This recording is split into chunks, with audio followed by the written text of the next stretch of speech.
bab menika sampun ngantos dipun tampi mentah kemawon sinuwun Puntadewa ning kedah dipun glejah wonten saklebeting manah nggih maknanipun nyirnakaken Narendra ingkang hambek angkara murka niku boten kudu kok Pandhawa niku mateni kalih ratu kala wau boten ngaten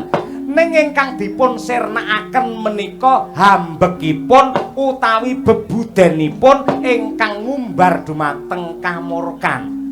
Lah niki kedah dipun cethakaken